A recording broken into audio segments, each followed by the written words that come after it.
நான் வீட்டுக்கு தான் பேசிட்டு இருக்கிறேன். எங்க போனாலும் இதே இதுதாம்மா. ஒரு கடைக்கு போக முடியல, நல்லதுக்கு போக முடியல, கெட்டதுக்கு போக முடியல, தண்ணி குடிக்க போக முடியல, ஒரு காய் வாங்க போக முடியல, ஒண்ணுத்துக்கு போக முடியல. ஏத்த நீங்க வேற ஒரே மாதிரி நைட்டி போட்டு மாமியார் மருமகள் இப்படி அலைவீங்கன்னு ஊரே பேசுறாங்க. இந்த ராணி மக்கள் என்ன கேள்வி கேட்டாங்க தெரியுமா? முருங்கை மரத்துல நாட்டுக்கு தொங்கல மாதிரி இருந்துச்சு அந்த அம்மா கேட்ட கேள்வி எல்லாம். அதனாலதான் அதுல சொல்றேன். ஒரே மாதிரி நைட்டி மாமியார் மருமகளும் போட்டுக்கிட்டு இருக்கேன்னு சொல்லி 10,000 கேள்வி என்னைய. நைட்டி போட்டனால நீ வெளியே தலை காட்ட முடியல. போவே முடியல என்னால. மாவன் எத்தனாவது படிக்கிறான்? அவன் என்ன இந்த வருஷம் 7வது. ஓஹோ, பேர 7வது போய் உங்க அம்மா அப்பா புள்ள பெத்து பால்வாடி போறாளையா? அது பரவாயில்லையா?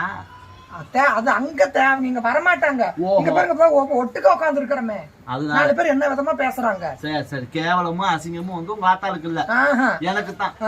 சரிம்மா, மாத்திக்கிட்டுமா போய் நைட்டியா? தயவு செய்து மாத்துங்க. நான் என்ன சொல்றேன்னா, என்னை சொன்னீங்கல்ல பையன் 7வது போயிட்டானு, பேர 7வது போய் உங்களுக்கு என்னதுக்கு நைட்டி? எப்படி சொல்ற?